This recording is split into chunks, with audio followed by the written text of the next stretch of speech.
Welcome to Hot Topics When Medical Conditions Impact Work. Thank you so much for joining us. I'm Dr. Debra Dupree, host and facilitator of Hot Topics. And with me, my co-host, Felicia Amenta. Welcome, Felicia. Hi, Debra. It's lovely to be here. Great, great. Well, I know that, we put some time into looking at what's happening in the world, in what's happening in our local school districts. And so we always come up with some interesting topics, don't we? Yes, we certainly try to. Yes, yes. So I want to share with everybody, we have 4 key questions today. And so the first, protected leave or not, what to do with probationary versus regular employees. And after all, what's the purpose of unpaid leave? How does that all work? And then, the smell of a rose.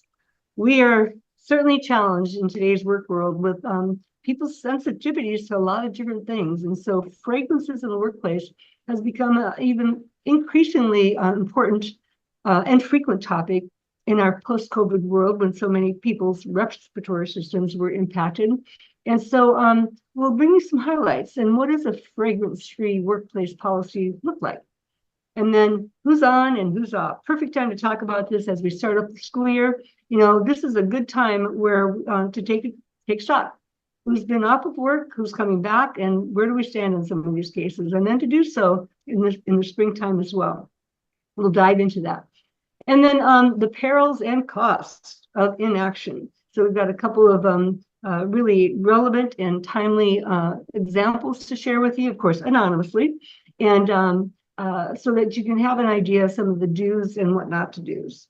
And so that's where we're going to go. And before we launch into our topic, so Felicia, I do want to announce that due to scheduling conflicts between the two of us for September, we are moving Hot Topics to September 9th. So mark your calendar, September 9th. It will still be 1 p.m. And so please plan to register. Notifications will be going out about 3 to 5 days ahead of the event. So get it on your calendar. And the other thing then too is that remember this is always recorded, and so you can listen to the recording, share with your fellow coworkers, maybe even summarize for one of your staff meetings about some of the highlights that you gain, and that way it becomes a learning opportunity for everybody, because that's really why we started this. Felicia and I get a lot of questions coming our way, and we oftentimes will share our responses back and forth, and thought, why not just do something like this so everybody can learn and gain at the same time? Yeah, it's really been helpful for a lot of the employers. Yeah, and certainly it helps us get clarity around things too. So I know we both do our respective research into things and try to come back with not only local cases, but also what's the EEOC doing at the federal level and any interesting decisions at the state level. So let's get going. We're going to spend about the next 35 minutes going through our topics and give you some idea how to use your time. Okay, protective leave or not. And so this question has come up about what do you do when you have probationary employees versus regular employees? So take it away, Felicia. We've had a couple of really good questions on leave. It's interesting because because sometimes there's a work comp claim involved underneath the disability. These leave questions and whether you can replace an employee questions, which are really employment questions, right? Not work comp questions, will go to the claims examiner. So that's the first thing I wanted to clarify, that the work comp claims team doesn't answer questions about what leave is appropriate and when people can be replaced, because these are not driven by the work comp claims process, but they're driven by district policy, board policy, ed code, and other legal entities and laws like the EEOC and FEHA and the ADA. And with the start of the school year for our schools, there's been a lot of questions about employee leave status and where they were when they exhausted leave at the end of the school year last year, and then thinking about were they still on payroll when the July 1 rollover came on July 1. And were they placed on 39-month rehire lists before the July 1 payroll? Because if not, then there's new leave that they could be entitled to under your district policies or your employer policies. And so we've had a couple of really good questions about when you can replace employees that are on leave and about unpaid leave. So the first question was, this employee was a new employee on probation when she was injured at work, and she is not entitled to leave benefits, which include the 39-month rehire because of her status. And then the question was, can she be replaced? Question mark. Good question, right? And the second question, these are just examples of real questions I've received in the last week. At what point are we allowed to replace an employee who's involved in a work comp claim? That's a great question all by itself. It looks like this employee was permanent and stationary, and we held an interactive process meeting, and we cannot accommodate their permanent work restrictions in their regular position. And with the new school year starting, can they be replaced? Second question. So what I always respond to is, obviously these are questions that involve employment law and your advisory council. They are not for your work comp claims team. That's not their expertise, nor should they be weighing in on these kinds of questions, especially surrounding return to work, ADA, leave, and replacing a position. It is interesting because everybody has different district policies, right, Deborah? So all the districts have different policies and different board policies that guide these things. And so you have to go back to your policies and look at the question when the person that was on unpaid leave, basically, at the end of the July 1 rollover. And the question looking at, are they entitled to any new benefits, new sick, new vacation, new 100 days of half? If they're not entitled to 39-month rehire, were they terminated, right? What is their employment status? Because there's something, they're either on leave or they've exhausted leave or they're on putting 39-month. They're not just floating out into the ether with no status whatsoever.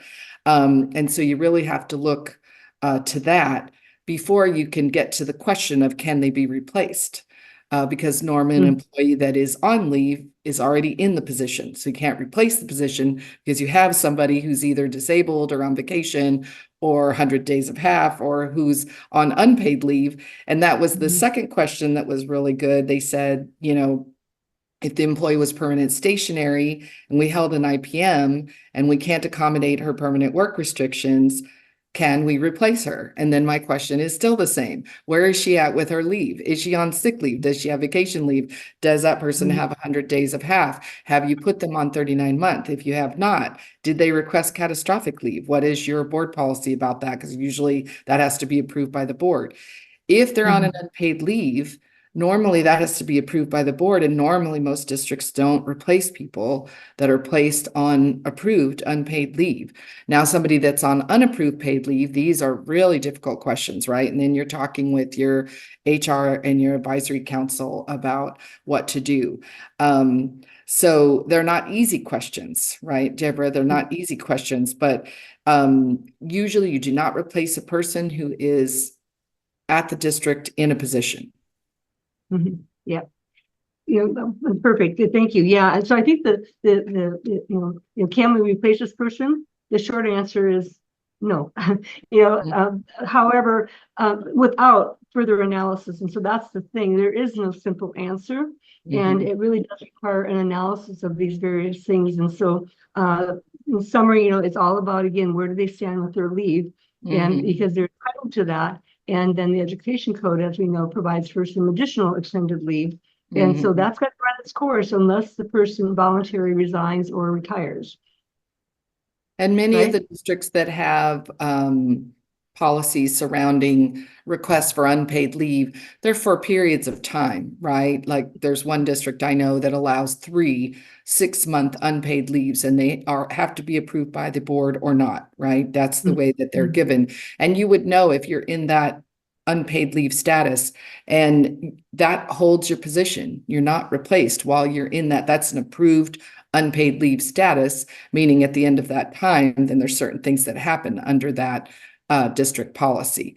So I think a lot of times when there's a work comp injury, then it becomes a little bit confusing. But underneath that, the employee track and the leave that they're available to and the employment laws that are govern those and the ed code that governs that are still there. The work comp claim doesn't supersede those things. Right, right. Yes, and I've got a couple of examples. I'll just add to that real quickly in that,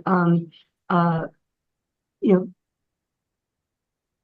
the unpaid leave would generally apply when somebody may have a medical condition that is taking longer to recover from. And so, and yet they're not ready to stop working per se. And I think in particular of some of the employees I've worked with that may have cancerous conditions, you know, that they take a while to treat and so forth, but that doesn't mean that they may not go into remission and be able to resume working in the future. And so unpaid leave would be a way of protecting their employment status while they, go into extended periods of treatment and recovery. And so that's where that really comes in. And there are other reasons people don't take unpaid leave, but I'm particularly, about medical conditions in the workplace. Yeah. And the other thing to tie on to what you just said then is I've had a couple situations where employees have been off of work long enough through their workers' compensation system, but that they still have gone through their available sick leave, augmenting two-thirds TD rate. And then they've gone into the 100 days of half pay, again, augmenting the TD rate. In one situation recently, the employee actually was determined permanent stationary in June, and then so was on full half pay, through the summer. And then now she's decided to finally take the recommended surgery. And so the thing is, so she'll go back into a TD state once she has surgery. But until then, she's PNS, so no benefits from workers' comp. But now, when she has surgery, she'll go into a new period of treatment and recovery. Meanwhile, the 100 days is going to be exhausted in November. So again, you still go through that. But since she's on workers' comp, you still can't terminate the person, but they would go into the 39-month rehire. And so it's important to keep in mind there, and maybe there's going a little tangential, but they would still go into the 39-month rehire period.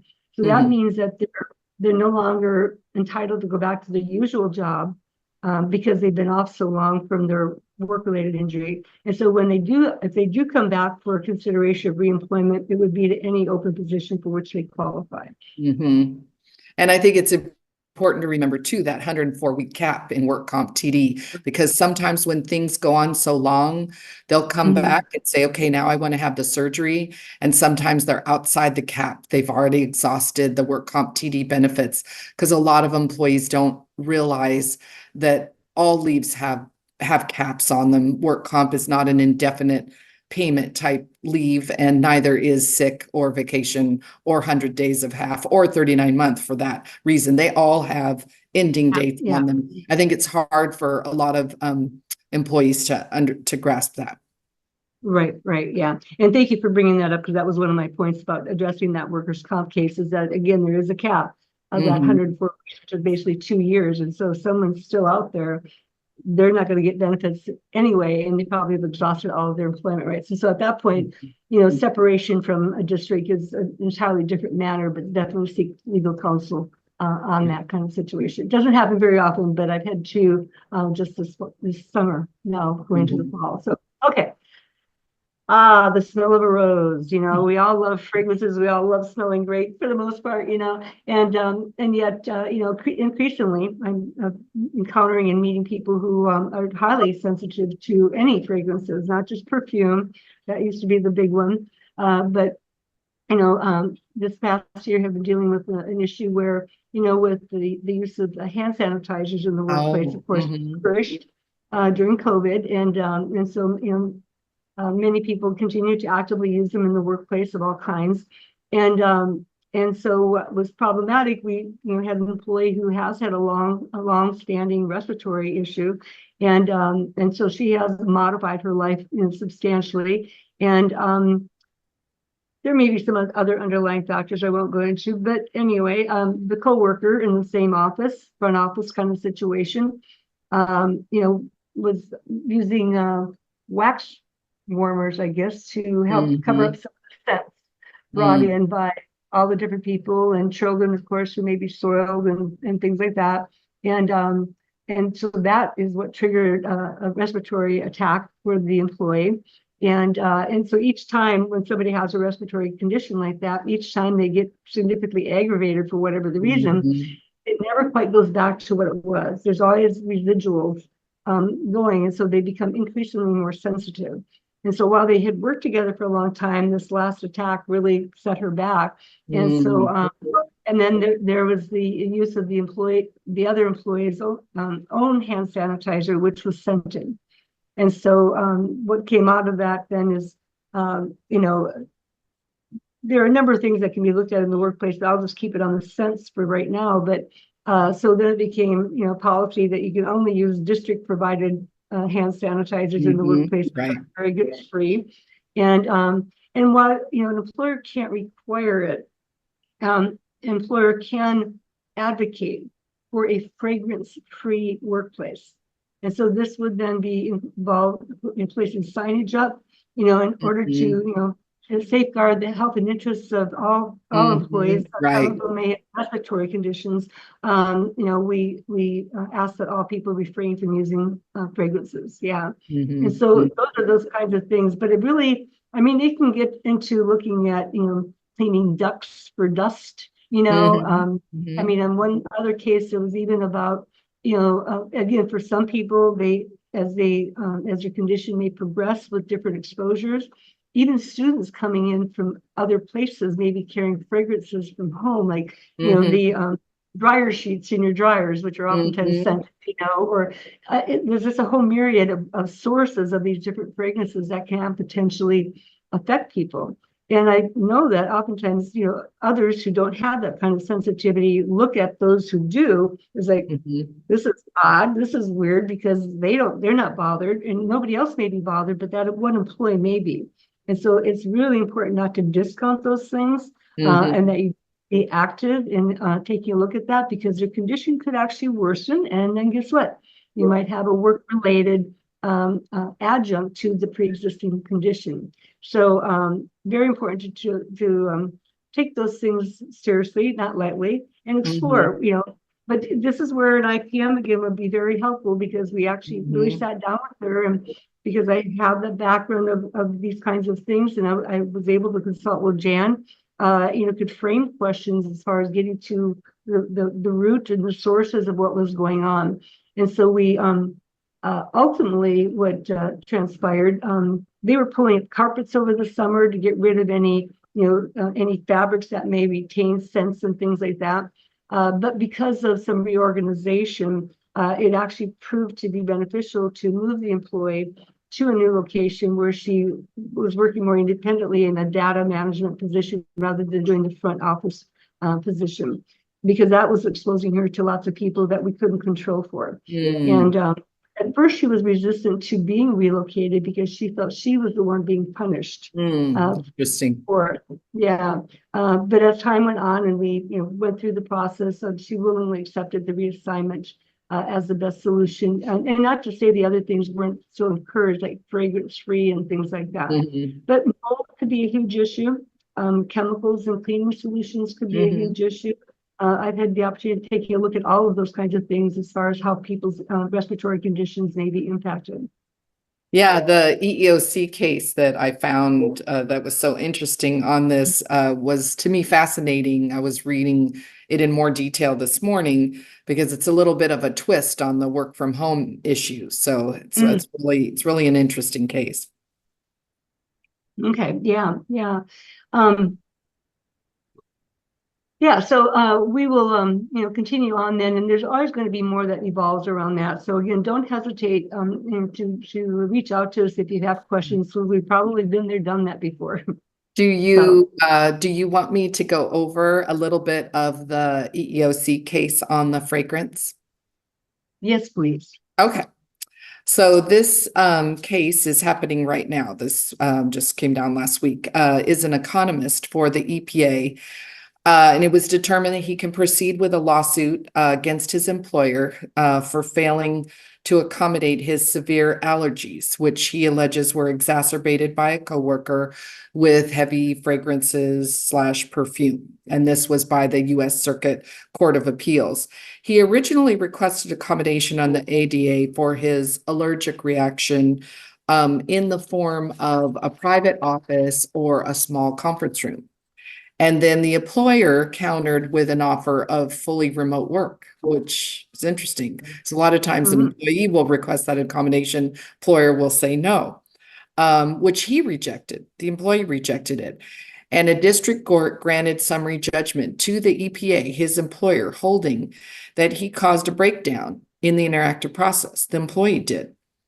The DC Circuit reversed that opinion and decided that a jury trial must resolve the question of whether the proposed telework accommodation that was reasonable and whether the employer fulfilled its duty to engage in discussions with the employee about a proper accommodation. The DC Circuit wrote, in cases involving disability accommodation under the ADA, the employer and the employee frequently need to share information to find a workable solution. The interactive process can be difficult to execute correctly, and the process is not always quickly resolved. For example, in 2018, the U.S. District Court found an interactive process that was lasting almost 2 years did not amount to an undue delay. So in this case, the court said that one of his supervisors offered to immediately remedy the allergic reactions by moving him to a different section, cubicle. But when they moved him there, that was very smelly and perfumey. That didn't solve his allergy problem. And they asked for a doctor's note with more information about his allergies. He immediately provided it. And then they didn't respond to repeated emails, right? And this, you and I see this a lot, right? You cannot ignore people that are having these kinds of issues. He kept asking for some kind of a more private work location or a smaller work location where he could be moved. He tried to move his cubicle away a little bit from this person, but he was still having symptoms. They did offer him an air filter, but that wasn't really going to work in this situation. And it hadn't worked in the past, so he knew that that wasn't going to work. And they also asked her if she would stop wearing perfume or fragrances, and she refused. So it was very interesting, though, talking about the back and forth of what you need to do. They did offer, their real offer was work from home. And interestingly enough, he did not want to do that. Whereas a lot of employees, that is what they want to do. But in his particular instance, he did not want to do that. He wanted to stay in the office and work there. They just felt like they should be able to find a way to do it. So now that's going to go to a jury trial because they haven't been able to resolve the issue. So very interesting. Yeah, that brings up a few points I wanted to add here to our conversation before we move on to the next topic.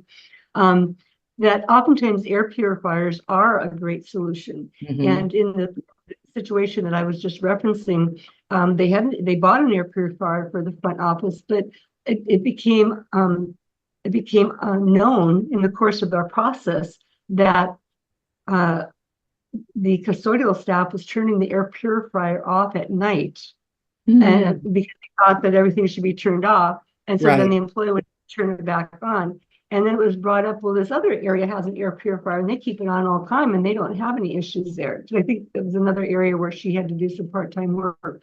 And so then it was like, okay, well, we need to instruct custodial staff then to keep the air purifiers on, because we really do need to have it going 24/7 to really improve the quality of the air. So that those little things, we didn't know that was happening in one area and not another area. And so it's a matter of informing the people who cleaned, no, we need to keep this on, so don't turn it off. So maintaining confidentiality, but sometimes we need to include other people who may need to know.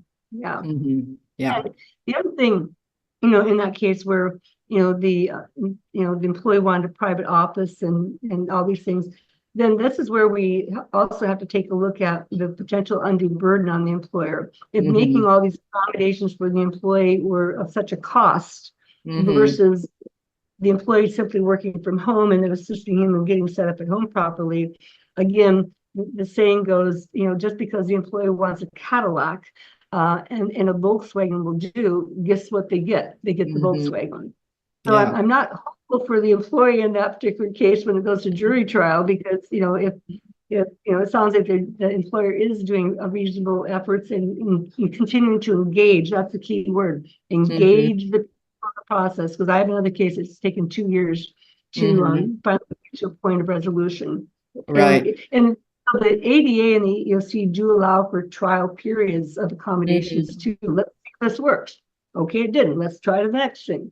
Right. And it was interesting when I was reading the conclusions by the US Circuit, they said while the employer and the employee might explore other accommodations, they couldn't conclude that the failure rested solely with the employee to finding a reasonable accommodation proposal in this particular case, because that's kind of what was found earlier in the case, was that the failure rested with him, whereas they said, no, we're not sure that that's the case, right? That there was not enough other options that were explored. Yeah. And so it's always a situation of, well, what does the employee need to be responsible for? And then what does the employer need to be responsible for? And maybe that's even a little bit too strong. What can the employee do and what can the employer do to try to resolve this issue? And so that's where it can become collaborative in nature. And that's really what you want to try to achieve. Yeah. And you can avoid cases that go to court and have a jury duty, right? Yes, absolutely. Yeah. So who's on and who's off? We are certainly getting a lot of questions about where are employees, and discovery that sometimes employees have been off a lot longer than we would have ever imagined, because it wasn't properly tracked. So I know you've got some good examples, Felicia. Well, I just think from a tip standpoint, when you start your last year end and your starting school year review, I think you have to use your resources at your in-house payroll and with your TPA if you have Athens, if you're in the JPA program. So you can request a list from Athens of all the employees that were out on work on TD or were off work at the end of June, and also currently in July, August, if they happen to be a 12-month employee, and start looking at all of those people that are off work.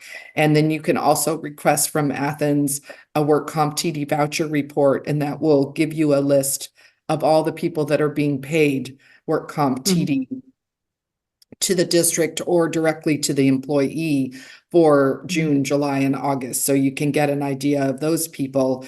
And then I think you have to review, you can ask payroll for a list of all the people that are out being paid on sick leave or unpaid leave, as we talked about it. Don't forget, those people are not gone from you, right? To take a look at those are usually your non-industrial absences.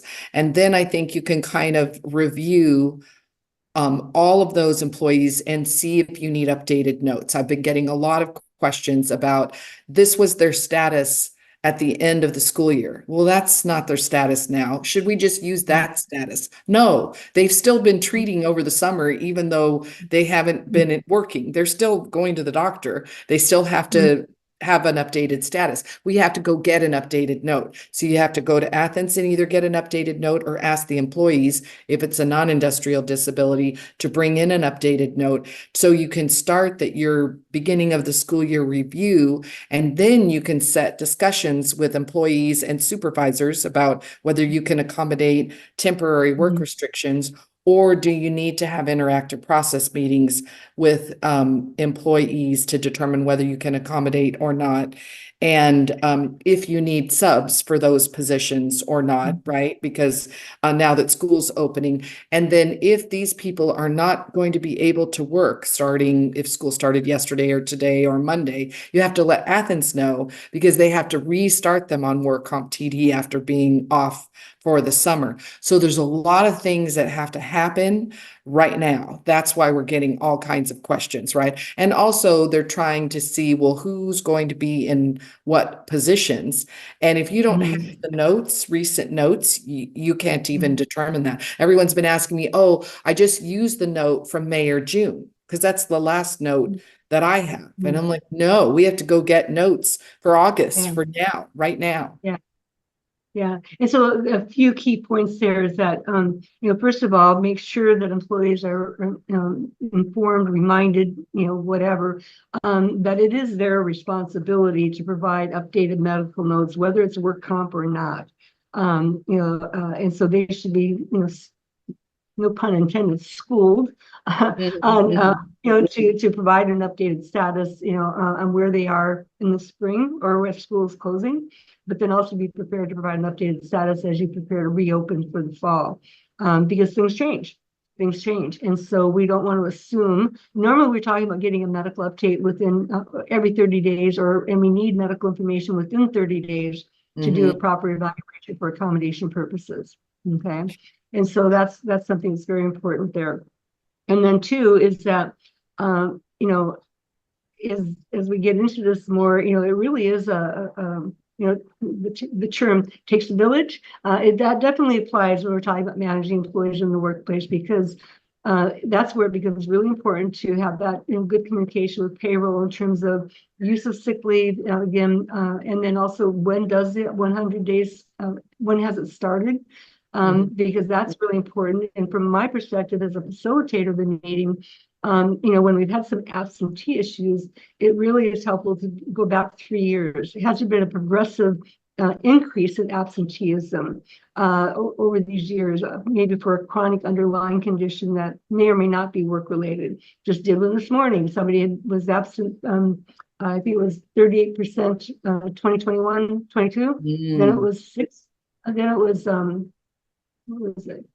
Oh, I think it was 20%, then went to 38%. And then this year, 68% was actually absent 120 out of the 180 contracted days. And so there's a whole bunch of things that get kicked in as far as, is this person medically able to work? No, they don't even meet the 2/3 threshold by FMLA. And so there's a lot of questions, like, unpacking the details here to really analyze what's going on. And so, making sure that people understand and how to apply the Ed Code's provisions for the 100 days and things like that. And making sure that you're communicating with everybody correctly, because I know I just received, just in the last couple of days, we've been working on a small employer, smaller school district, who was able to accommodate an employee. I think this was a custodian, temporary accommodated duty, through in May and then through June. And then they weren't able to accommodate anymore and they sent him home. But they didn't tell Athens that. So nobody knew that on the claims team. So he was not being paid work comp TD. And then now school is starting and they're like, where is he? What status is he on? And I said, and they said, and we haven't had any notes from him since May. And I said, well, most employers require, that's an employee's responsibility to bring notes in every time that they see a doctor. And believe me, he's seen a doctor since May. Well, you can also get them from the Athens claims team, but that's the employee's responsibility to provide their employer with notes as soon as the last note exhausts. Like, I said, whenever that last note in June was off, he needed to bring in a new note. And Athens had to be told that he was on work comp TD because they should have started paying him, and then his leave should have been applied in a different way accordingly. And so now he's owed like 3 months of work comp TD because it wasn't clarified to everybody that, what Athens thought was he's working on temporary accommodated duty, right? Yep. So. Yeah. And on that, I think to just follow up on something you said earlier, Felicia, again, I had just did an IPM this morning and the employee said, well, I haven't had any money for 2 months. It's like, well, wait a minute, you're a 10-month employee. So first of all, there would be nothing coming from the district. Okay, no sick leave, no 100 days or anything. And he goes, well, I'm not getting anything from workers' comp either. It's like, okay, but you're not paid. If you're only a 10-month employee, you're not paid TD for the 2 months you're not working. So you didn't know that. Okay. No, a lot of our employees don't know that. Yeah. And then we just followed up another 2-year process recently, and we had an IPM in the spring, and there were certain things that the employee needed to follow through and provide documentation on before coming back to work. So we had an IPM right before she started work, and she goes, well, HR never contacted me, I said, well, wait a minute, this was outlined in the IPM, you were responsible for bringing that. That your employer's responsibility to remind you of what you need to do. Right. That was your responsibility. So again, these fine pieces of communication are so critical. Again, Mhm. never assume. Mhm. But let's go to our last topic here in our remaining minutes, and the perils and costs of inaction. So I know you've got some great examples, Felicia, about what to do and what not to do. Right. I had a couple examples that are real, so they're anonymous, of course. We had a first example, employee was out on maternity leave and requested accommodation when she was returning due to this non-industrial medical condition. They were providing some accommodation under these requests, and then unfortunately she passed out at work and fell. Due to this underlying non-industrial condition. Fortunately, the fall didn't have any significant injuries. She went to the work comp doctor and she was released from care and discharged from treatment. That was just a wrinkle that made things extra complicated, right? Her work restrictions for the non-industrial were unable to sustain static sitting or standing for continuous periods of time.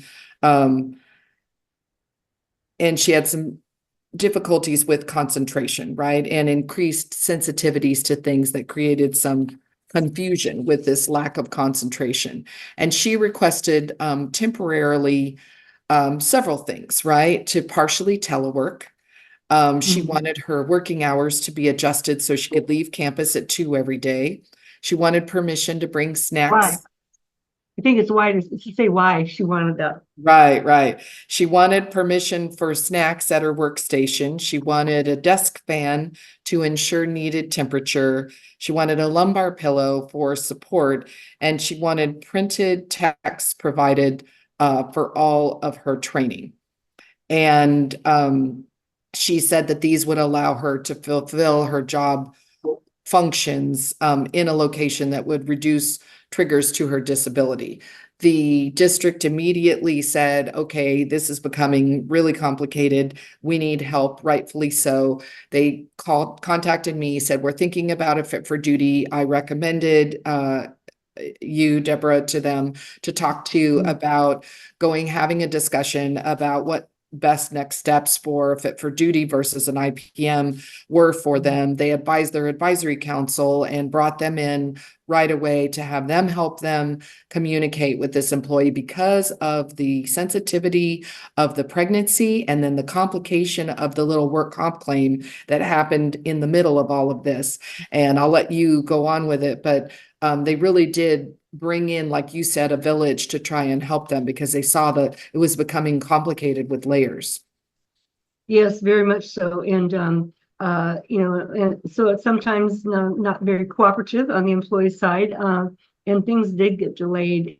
We attempted to contact the doctor first to get clarity. What's some medical reason here? Things like help us understand what's going on, because we had no idea what her condition was or if it was pregnancy related. I mean, we knew she was out, but that didn't mean that it was necessarily post-pregnancy related. And so it was really trying to understand, okay, well, yeah, we could do these, but what's the medical reason for it? And so I had a lot of difficulty getting clarification, attempted to send her to fitness for duty, which unfortunately proved unproductive as well. But in the course of it, we said, okay, just looking at the information that we have, then let's go forward with an accommodation plan. We all have questions, but at the same time, it's not enough to prevent her from coming back to work at this point. But I do want to acknowledge that she was requesting early departure so that she would not have to be in commuter traffic, which supposedly, any prolonged traffic conditions increased her anxiety, which then made it more difficult for her to concentrate on getting home.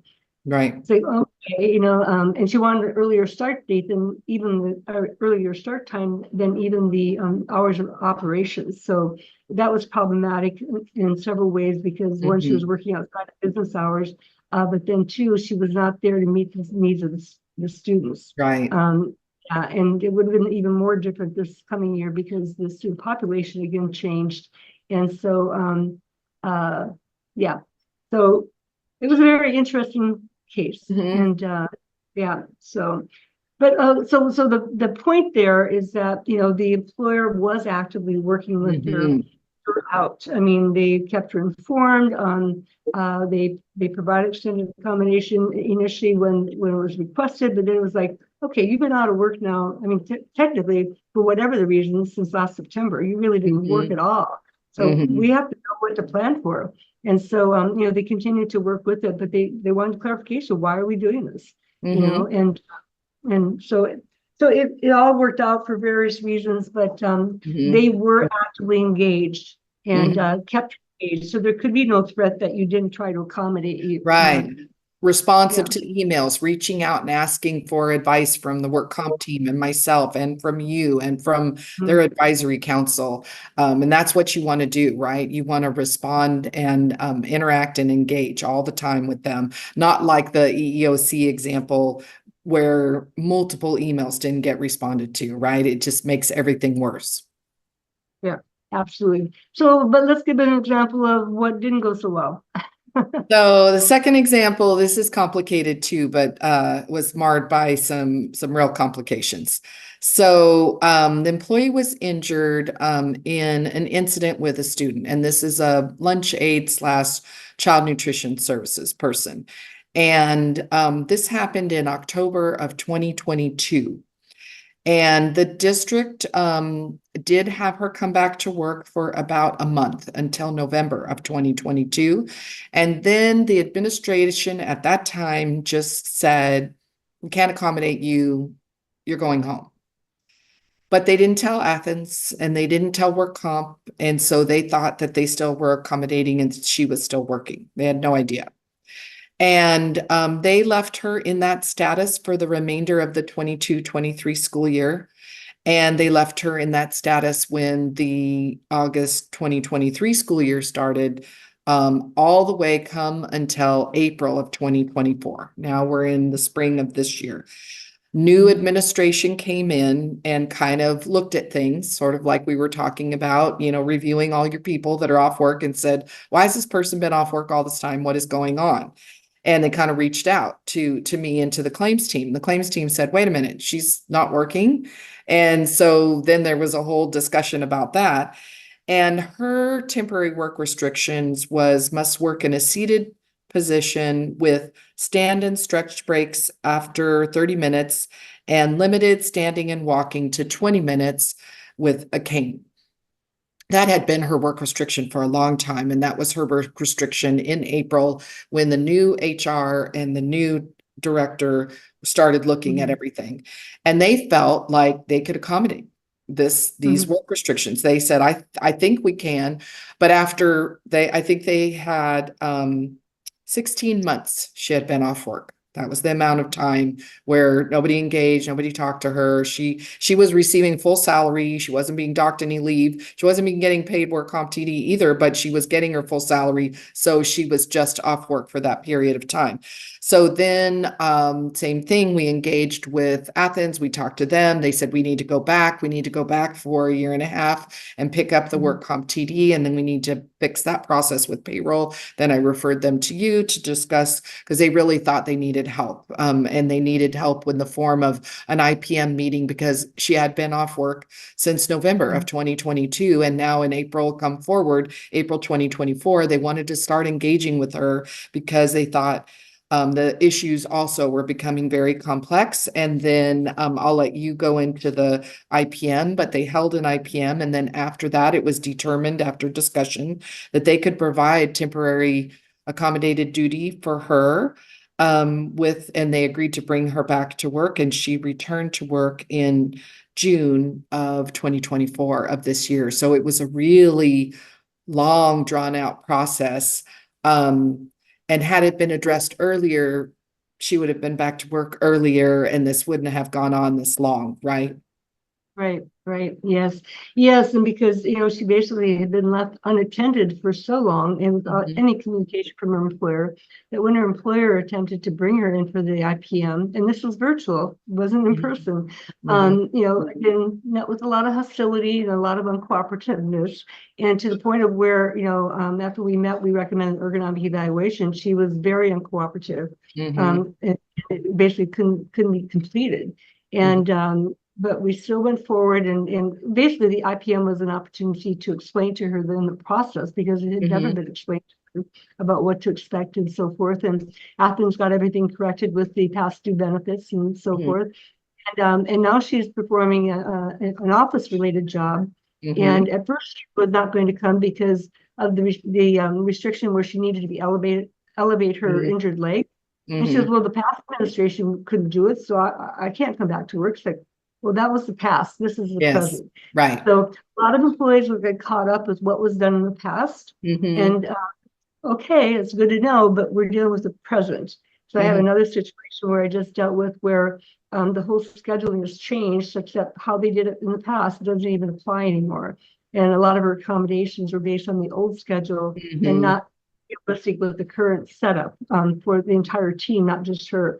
And so that's another thing, redirecting people to, we're here for the present and those things can change.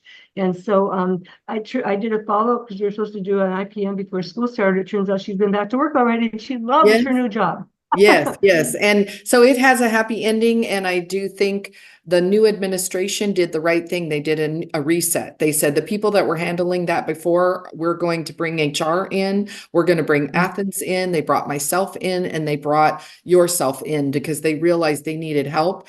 And it had gone on for so long. And then she'd just been left unattended on full paid sick leave with no communication whatsoever. And as soon as the new administration looked at the restrictions, they said, we think we can bring her back to work. We think, we don't see a real problem and we'd like to meet with her and engage. And you're right, it was a little tough at the beginning because of the rough road that had gone on. But by bringing everybody in, they did get to a solution of the problem. Right, right. And so it shows how relationships can be repaired and restored through effective management of medical conditions through the interactive process. And on a final note, I just want to say, I welcome the opportunity to work with all of the, people out there who may be listening. However, a formal interactive process like the one I provide is not always needed. Sometimes the condition's evident, the accommodation is evident, and so as long as you're communicating, because that is an interactive process too, it's just not in the more formalized meeting that I provide with the documentation, but do document. And whenever you do a return to work plan, so I say that because I know a lot of people have been doing this a while and they can handle the less complex things. And that's great because, do it. But sometimes I said, why am I here? Is that this is so straightforward, but it's an education process too. And Yes. yeah, and that's I agree the biggest. because, yeah, I agree with you because Athens in the beginning just said, hey, can you provide temporary accommodative? So just bring her back to work. And they said, we haven't had any discussions with her in a very long time. We would be talking about probably a different position, maybe, in than her other position because things had changed there with their staffing. So they decided that I think they had an introductory meeting with you and then decided that an IPM was the best way to bring her back, even though it's temporary accommodated duty that they're providing. Yeah. And with that, then I can't emphasize enough because we've run into this challenge too, that when you bring people back to work, whether it's temporary or longer term, that you do develop a return to work agreement.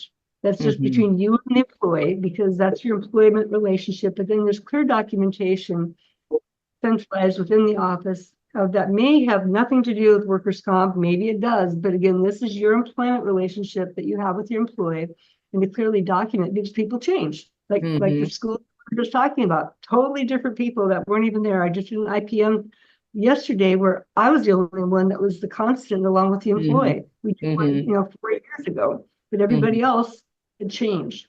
And so so that's where a clear return to work agreement, and I've got a template that I have now, and so it's just signed off on it, but it's just a way of clarifying. This is the work, this is the conditions for this academic year, and here are the accommodations being provided. It brings a lot of clarity to the process, and that's outside of the IPM summary. Right. Yeah. Okay, well, we've covered a lot of ground, Felicia, and as always, there's exciting topics. I mean, how long have we been doing this now? 3 years, and we never run out of topics to talk about, right? We haven't run out yet.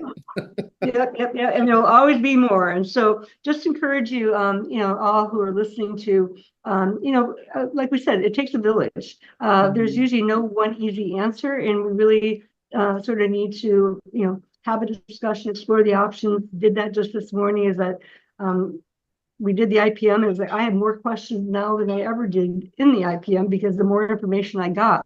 And so Interesting. followed up and said, okay, what are our options here? And so in the course of that, I said, okay, I think I have a proposal for you. And so now we have a clear plan of how we're going to move forward. But that wasn't evident even in an extended IPM just yesterday. You know, so we need to talk, we need to explore options, we need to think collectively because you know, great minds come together. So. Yes, and I agree. And my tip is if people are off work, whether they're off work on a non-industrial disability because they can't be accommodated or because they have an off work note, or they're on work comp disability, don't forget about them. They're still your employee. You still need to communicate with them. You still need to diary to reach out to them, still need to find out where they're at, right? Check in on them. Yeah. Yeah, and a great way to think about that is imagine if you were that employee and your employer never contacted you. You know, and it's usually that lack of contact that fuel people into maybe pursuing a lawsuit, you know, or filing. Yeah. And so that connection, that human interaction can go a long way in maintaining good relationships. Okay. Right. Felicia, we wrapped up another one. Remember, everyone, September 9th will be our next hot topics in the workplace. And so we'll look forward to seeing you then. Looking forward to it. And our recording will be going out, you know, within the next several days. And so watch for that as well. Have a great one, everyone. We'll see you next time. Be well.